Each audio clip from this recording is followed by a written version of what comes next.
2, 1. Hey, it's Jeremy broadcasting live. We're almost done. We are almost done at South by Southwest. We've been broadcasting live from my hotel room for the last couple of days, and we've met some new friends and we've had some old friends stop by, and I'm very excited to say we're in that old friend category because Andrew WK is here. Oh, very glad to be back. With you, but for my first time experiencing this version of your studio. The buzz can really exist anywhere. It can. It really can. Even in a hotel. But there's a vibe in here. If people could see, the walls are decorated. If I kind of shake my head and someone told me I was in Kansas City right now, I could believe it. Yeah. With the exception of the loud booming noises that are happening. Yes, and the state capitol building and everything else. As long as you close the shades, we're good. Yeah, we're in Texas, but in spirit right now, my heart is in Kansas City. I like it. So last time I talked to you, the album was getting ready to come out. Wow, that's right. It's officially out now. That is true. Yeah, I didn't even realize that. The last time I saw you must have been in October of last year. And just 2 weeks ago, the album finally came out. It's called You're Not Alone. And actually, I'm still processing the fact that it has even been released. So, yeah, it is fresh out.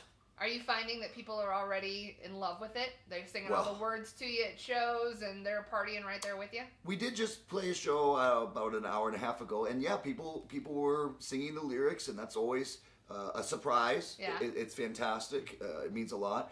And I think they're still processing it too. So it's a bit of a dense album. There is a lot to take in. So the fact that anyone's spent any time with it at all means a lot to me. That's awesome. So we've actually had quite a few people through the hotel room over the last couple of days. But your name has come up in a few interviews because what was it? Black Pistol Fire. Yep. Oh. Came to one of your shows. I don't even remember when he said it was, but he said you were counting backwards from 100 or something. What was that? From 93. Oh, from 93. Okay. Not quite 100. I wanted to get that story. What was going on? Well, 100 would have been crazy. So yeah, we're not that insane. 93. 93, totally much more sensible number to start from. Well, we have a short sets.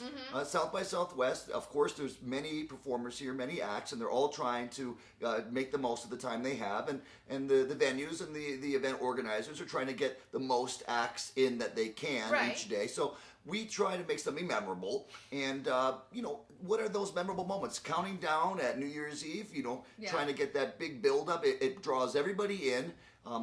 Everyone usually can count backwards.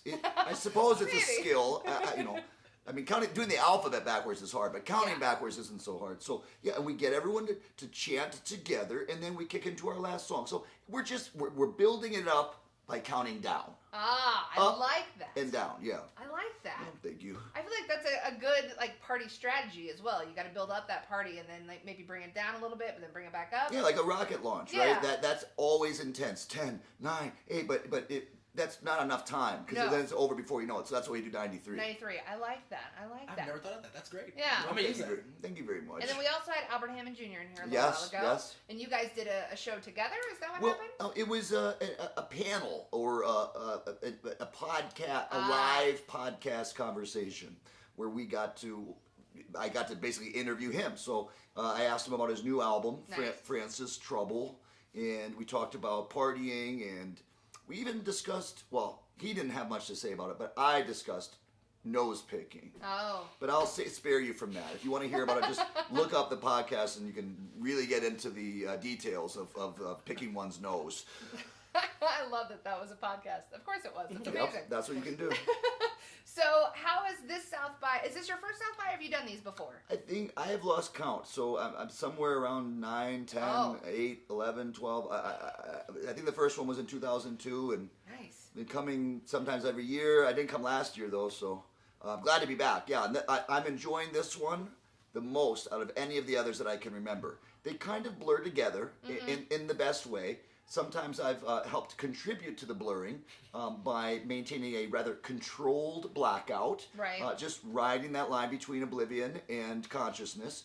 But this time, I really, everything about it seems more conducive to doing the best partying that I have to muster up, that I can offer. Yeah. And that's really what I'm thankful for. I mean, getting to be here is a great opportunity. I'm thankful for that, but I'm also thankful that it's enjoyable to such a degree that it is this year.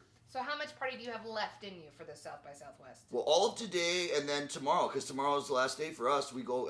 Now, are you guys leaving today? No, we leave tomorrow. Okay, yeah, We're so here. I do too. Yeah, we go. We got here Tuesday night. We make the most of every day. You got to jam pack it. I don't want to see any open space on my schedule. I want it to be just a blur of text and addresses and times and partying. Yeah, that's awesome. Well, thank you so much for taking a little bit of time to come party course. with us in the hotel. Yeah, thank you guys always. Thanks for the ongoing support and all that you do to promote the party spirit. Oh, well, thank you for that. And hopefully we'll catch you at a show in the next couple of days. All right, thank you. Awesome. Andrew WK live on my bed at South by Southwest.